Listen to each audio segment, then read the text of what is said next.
மதுபோதையில் அடிக்கடி மனைவியிடம் சண்டையிட்டு வந்த கணவன் வாக்குவாதம் முற்றியதில் மனைவியின் தலையை துண்டாக வெட்டி எடுத்து சாலையில் நடந்து சென்ற கொடூரம். காவல் நிலையத்தில் சரணடைந்தவரை கஸ்டடியில் எடுத்து விசாரித்த போலீஸ் மனைவியின் தலையை துண்டாக்கி கொடூரமாக கொலை செய்தது ஏன்? பின்னணி என்ன?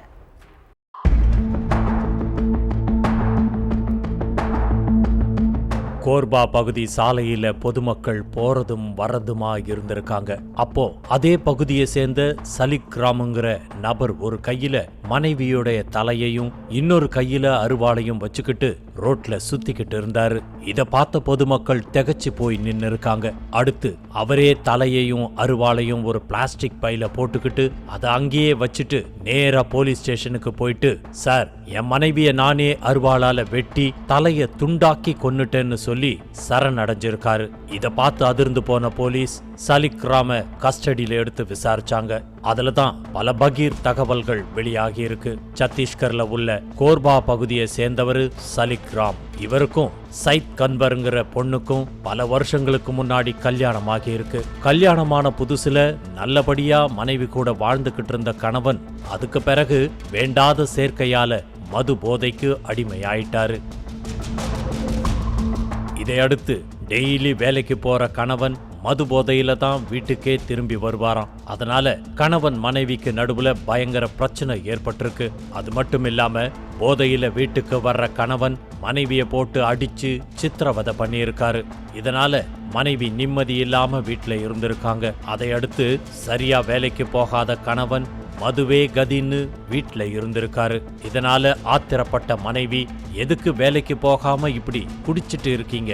பக்கத்து வீட்டுல இருக்கிறவங்க நம்ம குடும்பத்தை பத்தி என்ன நினைப்பாங்க? நாளையில இருந்து ஒழுங்கா வேலைக்கு போங்க அப்படின்னு சொல்லியிருக்காங்க. அதை கேட்ட கணவன், நான் வேலைக்கு போக மாட்டேன், இது என்னுடைய வீடு, நான் இப்படிதான் குடிச்சுக்கிட்டு இருப்பேன், உனக்கு விருப்பம் இருந்தா இரு, இல்லைன்னா உங்க அம்மா வீட்டுக்கு போயிருன்னு சொல்லியிருக்காரு. இதனால கோபமான சைத் கன்வர் தன்னுடைய தாய் வீட்டுக்கு போயிட்டாங்க. அதையடுத்து கொஞ்ச நாட்கள் கணவர் தனியா வசிச்சுக்கிட்டு இருந்திருக்காரு. அதுக்கப்புறம் மாமியார் வீட்டுக்கு போன கணவன், இனிமே நான் குடிக்க மாட்டேன்னு சொல்லி மனைவிய கூப்பிட்டுட்டு வந்திருக்காரு. அதே மாதிரி அடுத்த கொஞ்ச நாட்கள் நல்லபடியா இருந்த கணவன் மறுபடியும் குடிக்க ஆரம்பிச்சுட்டாரு. அது மட்டும் இல்லாம மனைவியோட நடத்தையில கணவனுக்கு சந்தேகமும் ஏற்பட்டிருக்கு. இதனால அவங்க 2 பேருக்கு நடுவுல மறுபடியும் பிரச்சனை ஏற்பட்டிருக்கு. சம்பவத்தன்னைக்கு கணவனுடைய குடிப்பழக்கத்தை கண்டிச்சு மனைவி சண்டை போட்டிருக்காங்க. இதனால ஆத்திரத்தின் உச்சிக்கு போன கணவன் மனைவியை போட்டு சரமாரியா அடிச்சிருக்காரு.